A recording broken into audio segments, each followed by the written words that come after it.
Ready? Exercise number 1 for legal matter. Start. An entrepreneur invests his money, manufactures output, and looks for a maximum profit from it. Any business person who invests money, time, and energy would do the same. The travesty in our country is that a farmer who also invests his money and energy and produces a crop has to look not for the maximum profit price but for minimum support price, popularly known as MSP. The MSP regime, which became a political tool for parties to entice farmers during elections, is actually an oppressive regime for the ordinary farmers. Coupled with the British era Mandi system, the regime has been distorted and has become exploitative.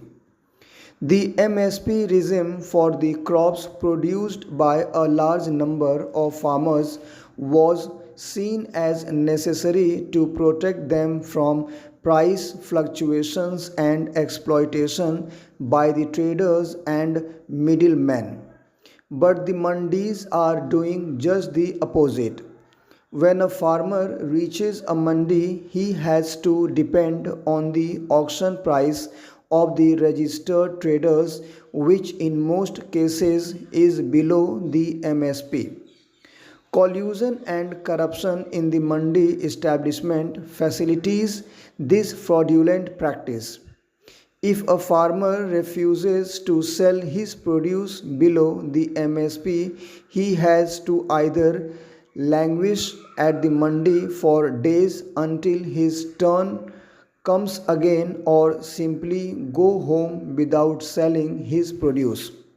That is why many small farmers refuse to go to the mandi and dispose of their produce locally to a merchant collector, often below the MSP. The MSP regime is distorting farming patterns in the country too. MSP applies to 100% produce in rice and wheat farming, while it applies to 25% of the produce in a number of other crops. Since the MSP guarantee is there, more and more farmers tend to produce crops like rice and wheat. Once produced, the farmer looks to the government to procure his entire crop.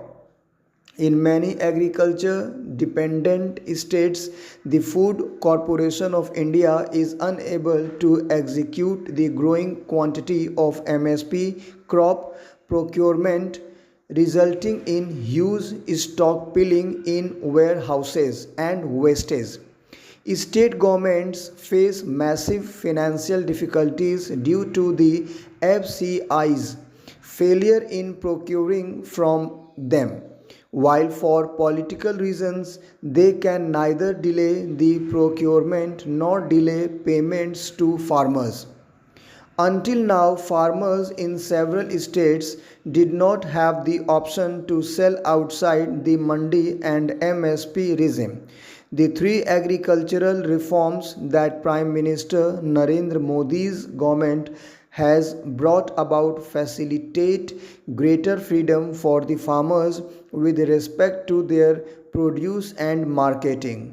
Indian agriculture badly needed this fundamental reform of opening up the sector for greater investor intervention to benefit the real tillers rather than middlemen and traders.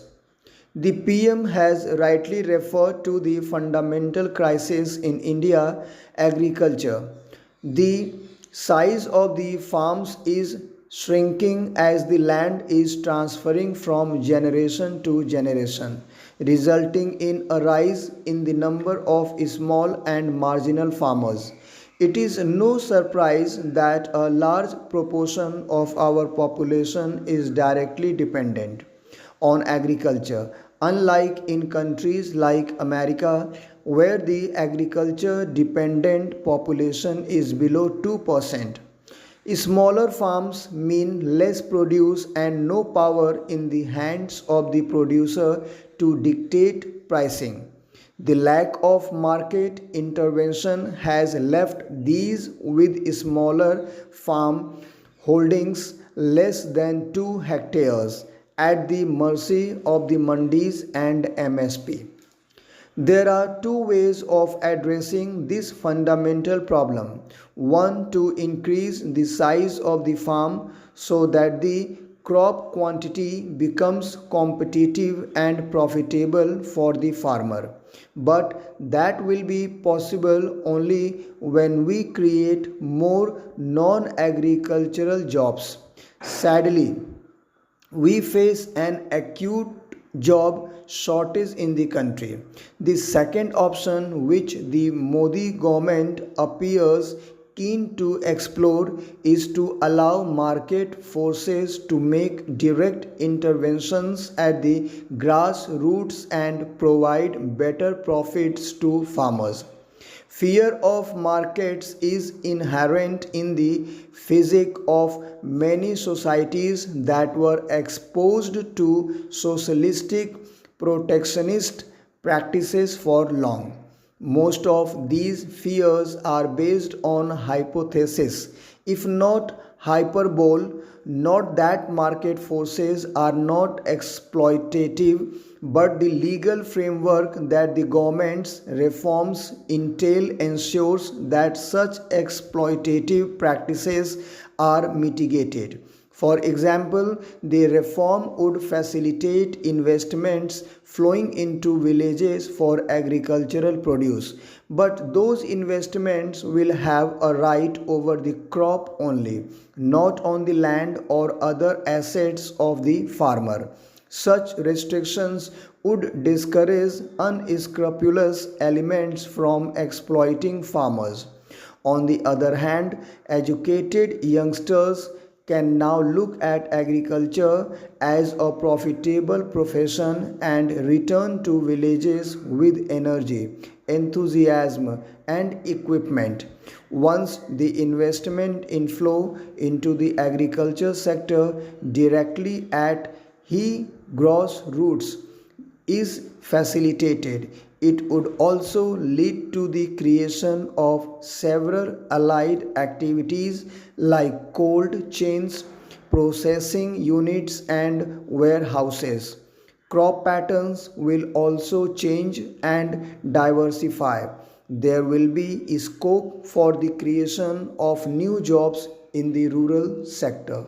Stop. Thank you very much. Guys, please try to repeat the matter, and there is one more request. Please subscribe the channel so that you can get the next notification on legal matter. Thank you very much.